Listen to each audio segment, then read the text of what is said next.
కూటమి ప్రభుత్వం వచ్చి 1 year అయింది ఈరోజుకి.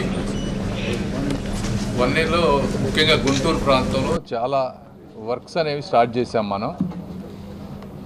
ఈ వర్క్స్ అనేది ఇంప్లిమెంటేషను, కోఆర్డినేషను అక్కడక్కడ ఇష్యూస్ ఉన్నాయి. అందుకని అందరినీ ఒకసారి కూర్చోబెట్టి రెగ్యులర్ ఎక్సర్సైజ్లో పార్ట్ ఇది. ఇప్పుడు రైల్వేస్ తీసుకుంటే మనకి 3 అమృత్ భారత్ స్టేషన్స్ ఉన్నాయి. ఇది గుంటూరు, మంగళగిరి, తెనాలి. వాటి వర్క్స్ ఎక్కడ దాకా వచ్చినాయి అనేది, ఎప్పటిలోపు కంప్లీట్ చేస్తారనేది, ఇవన్నీ నెక్స్ట్ ఇయర్ సెకండ్ క్వార్టర్ కల్లా ఇస్తూ ఉంటున్నారు. అదేవిధంగా శంకర్ విలాస్ బ్రిడ్జికి వచ్చేటప్పటికి చాలా ప్రాపర్టీస్ ఇంకా ఎక్వైర్ చేయాల్సినవి ఉన్నాయి. అందులో కొన్ని గవర్నమెంట్ ప్రాపర్టీస్ ఉన్నాయి, రైల్వే వాళ్ళ ప్రాపర్టీస్ ఉన్నాయి. వాటన్నిటిని వాళ్ళు ఎప్పుడు హ్యాండ్ ఓవర్ చేస్తారనేది. అదేవిధంగా వాళ్ళు కొన్ని lines, railway lines doubling, tripling చేయాల్సినప్పుడు కొంత గవర్నమెంట్ ల్యాండ్ ఎక్విజిషన్ మనం ఇవ్వాల్సినవి ఉన్నాయి. అవి కొంత కోఆర్డినేషన్ తోటి ఇష్యూస్. అదేవిధంగా మొన్న కట్టినటువంటి 3 వంతెనల బ్రిడ్జి కింద ఉన్నటువంటి వాటర్ ఇష్యూ, దాన్ని ఏ విధంగా సాల్వ్ చేయాలనేవి.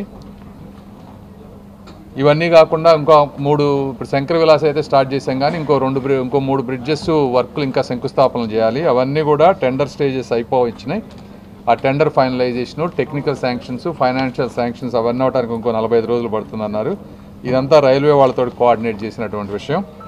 ఇవన్నీ కాకుండా శంకర్ విలాస్ బ్రిడ్జి కట్టేటప్పుడు ట్రాఫిక్ డైవర్షన్కి చేయాల్సినటువంటి ఇష్యూస్ చాలా ఉన్నాయి.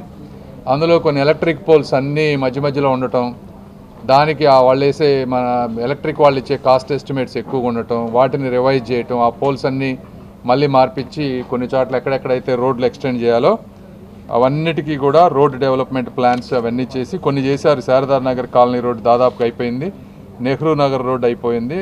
అదేవిధంగా కంకరగుంట ఫ్లైఓవర్ కింద కొన్ని ఇష్యూస్ ఉంటే అవన్నీ సాల్వ్ చేశారు.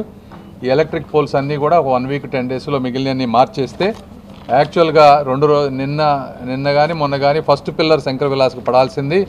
ఈ ట్రాఫిక్ దానివల్ల కొంచెం లేట్ అయింది. బట్ ఏదైనా ఇంకో వారం 10 రోజుల్లో ఫస్ట్ 1 or 2 పిల్లర్స్ స్టార్ట్ చేసే విధంగా అంతా వర్కౌట్ చేస్తూ ఉన్నాం, ట్రాఫిక్ డైవర్షన్స్ అన్నీ. ఇవన్నీ కాకుండా జిఎంసీ ఇష్యూస్ అయితే శానిటేషను కమిషనర్ గారు, మేయర్ గారు కష్టపడుతున్నారు, కానీ అయినా కూడా కింద స్థాయిలో ఉన్నటువంటి సమస్యల వల్ల అది అనుకున్నంత స్థాయిలో మాకు ఇంప్రూవ్మెంట్, సాటిస్ఫాక్షన్ లేదు. దాని గురించి ఎమ్మెల్యేలంతా కూడా వాళ్ళ కన్సర్న్స్, వాళ్ళ వాయిస్ చెప్పారు. దీనికి కొన్ని ప్రొసీజర్లన్నీ కొన్ని వర్క్ చేస్తూ ఉన్నాం. అడిషనల్గా ఇంతకుముందు స్వచ్ఛ భారత్ మిషన్లో డంపర్ బిన్స్ తీసేయటం, అవి ఎక్కడ వేయాలో తెలియకపోవటం వల్ల ఎక్కడ పడితే అక్కడ పడేయటం, ఇవన్నీ కొన్ని ఇష్యూస్ ఉన్నాయి. ఆ డంపర్ బిన్స్ అన్నీ మళ్ళీ తీసుకురావటం. అదేవిధంగా ఎమ్మెల్యేలకి కొద్దిగా ఎక్కువ బాధ్యతలు ఇచ్చి, కార్పొరేటర్లు లోకల్గా ఉండేవాళ్ళు కూడా ఎక్కువ బాధ్యతలు తీసుకొని ప్రతి వాటికి ఒక ట్రాక్టర్ కానీ, కాంపాక్టర్ కానీ, లేకపోతే గ్రాస్ కట్టర్స్, ఇవన్నీ వాళ్ళకి కావాల్సినన్ని ఎనఫ్ ఐటమ్స్ ప్రొవైడ్ చేసి అకౌంటబిలిటీ చేసే విధంగా అదొక వర్క్. సో ఈ విషయంలో దాని గురించి కూడా చాలాసేపు రివ్యూ చేసాం. అదేవిధంగా ఇన్నర్ రింగ్ రోడ్ ఫేజ్ 3లో ఉన్నటువంటి ఎంక్రోచ్మెంట్స్ అన్నిటికీ దాదాపుగా 6,70,00,000 రూపాయలు కాంపెన్సేషన్ పే చేసి అంతా క్లియర్ చేశారు రామాంజనేయులు గారు. అది రేపు 48 కోట్లు ఎస్టిమేట్ వచ్చింది. అది ఎగ్జిక్యూటివ్ కమిటీ సిఆర్డీఏ వాళ్ళు ఈ 1 weekలో అప్రూవ్ చేసి దాన్ని టెండర్స్కి పిలుస్తా అన్నారు. సో దాని కోఆర్డినేషన్ ఇష్యూస్. అదేవిధంగా అమృత్ 2 స్కీమ్ తీసుకుంటే దాదాపు 350 కోట్లు, కరెక్ట్ నెంబర్ గుర్తులేదు. ఇవన్నీ కూడా అంతా వర్క్ అయిపోయింది ఇంజనీర్లది. 1 weekలో అవి కూడా టెండర్స్ కాల్ చేసే పరిస్థితి.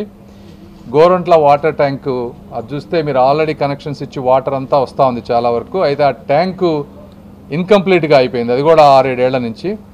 అది వర్క్ వచ్చే కాంట్రాక్టర్ లేట్ అవుతుందని చెప్పి మేయర్ గారు చొరవ తీసుకొని దగ్గరగా ఉన్న వాళ్ళతో చూసి తొందరగా అది కూడా ఎలా కంప్లీట్ చేయాలనేది.